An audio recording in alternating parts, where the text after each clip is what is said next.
Bismillahirrahmanirrahim. Assalamu alaikum and welcome to all of you. Today's topic we are going to study is about the solubility analysis.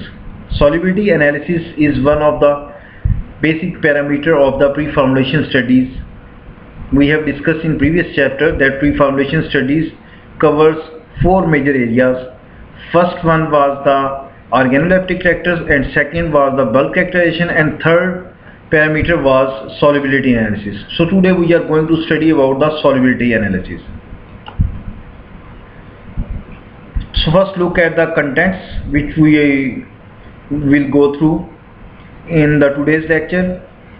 First content is solubility analysis, and next we move on to the reasons for determining solubility, and after that we will study USP and BP solubility criteria. After that we will study BCS classification and some terms regarding solubility, which includes intrinsic solubility and apparent solubility, and after that we will study some basics about pH and pKa, and after that we will study pH solubility profile, general methods of increasing the solubility, and common ion effect, KSP, thermal effects, solubilization, partition coefficient, and dissolution.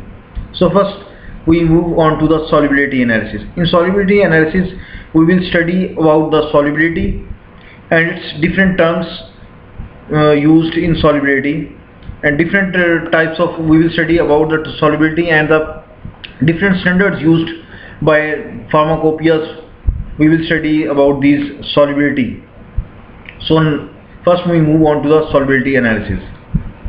Here you can see there solubility can be defined as grams of solute that will dissolve in 100 grams of solvent to make saturated solution at a given temperature.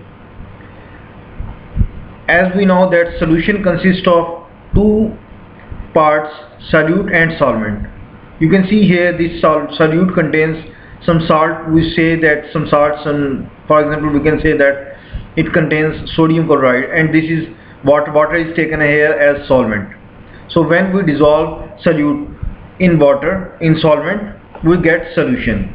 So we can define from here that solute is the part of solution which is in less quantity or which is in smaller quantity, and the part of solution which is in larger quantity is called as solvent, and the part of the solution which is in smaller quantity is called as solute.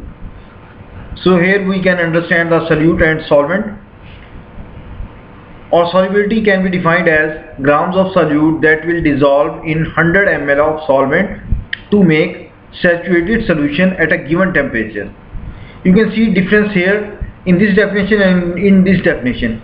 This definition relates to the grams of solute and grams of solvent, that we take both solute and solvent, weight of the solvent. In this definition we will take both weight of the solute and solvent, while in this case we take the weight of solute and we take solvent in as volume. You can see here that 100 ml gram of solute that will dissolve in 100 ml of solvent. So you can easily understand that we can define solubility in different terms, in the terms of grams and in the terms of gram per milliliter. Gram by gram we can define solubility by gram or by gram per ml. Here you can see that, as you know, that matter consists of four different forms, but here we will study about these three different states of matter. If we say that solute consists of three different states of matter, it can exist in three different states: solid, liquid and gas. In the same way solvent can exist in three different states: solid, liquid and gas. And from these two parts of solution we can make 9 different types of combinations for solution. That from these 3 types of solute and 3 types of solvent we can make 9 different types of combinations of solution. Next we move on to the next definition of solubility, that we can define solubility as different standards. By using different standards we can define solubility as, according to British Pharmacopoeia, we can define solubility as number of parts of solvent required to dissolve one part of solute at a steady temperature, or we can say that at a given temperature. That in according to British Pharmacopoeia standards, we will take solubility as number of parts of solvent required to dissolve one part of solute. While in case of USP, United States Pharmacopoeia, we will take the number of milliliters of solvent in which 1 gram of solute will dissolve. So here we will take solute and solvent as by parts, whereas according to USP standards, we will talk about the number of milliliters of solvent in 1 gram of solute. In the next slide,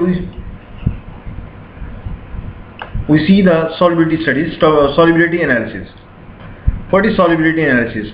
Solubility can be defined as the maximum mass of solute that can dissolve in a solvent at a particular temperature.